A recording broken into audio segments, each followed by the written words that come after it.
దేవుడు మన ప్రార్థన వినట్లేడు, మన ప్రార్థనకి జవాబు ఇవ్వట్లేడని అనుకున్నట్టయితే మొదటిగా గుర్తుంచుకోవాల్సింది ఏంటి అంటే దేవుడికి మనకు మధ్య ఉన్నటువంటి అడ్డుగోడని మనం తీసివేయాలి. దేవుణ్ణి నమ్మినప్పటికీ, బాప్తీసం తీసుకున్నప్పటికీ, ప్రతి ఆదివారం చర్చికి వెళ్తున్నప్పటికీ, తప్పగా దశమ భాగం ఇస్తున్నప్పటికీ నీ జీవితంలో అనగా మన జీవితంలో కొన్ని చోట్లలో మనం పడుతూ వేస్తూ ఉంటాం.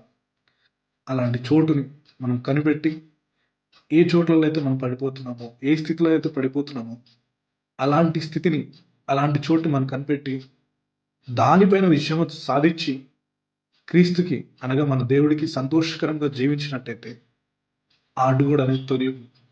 అంతేకాని నేను యథావిధిగా ప్రతి ఆదివారము చర్చికి వెళ్తున్నప్పటికీ, ప్రతిరోజు ప్రార్థన చేస్తున్నప్పటికీ, ఇవ్వాల్సిన విధంగా దశమ కంటే అధికముగా ఇచ్చినప్పటికీ నా జీవితంలో ప్రార్థనకి సమాధానం లేదు, దేవుడు ఇవ్వట్లేదు నువ్వు అనుకుంటున్నావా?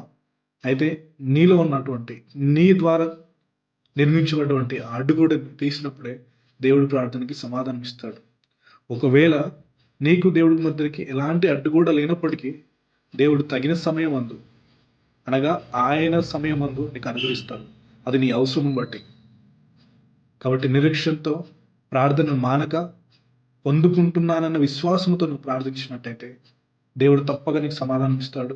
దేవుడు నీ యొక్క సమస్యను నీ నుండి దూరపరుస్తాడు. కాబట్టి ప్రార్థించడం మానకు, ప్రార్థిస్తూనే పోరాడు. శ్రద్ధ కలిగి ప్రార్థన చేస్తున్నట్టయితే నువ్వు తప్పగా విజయం పొందుకుంటావు.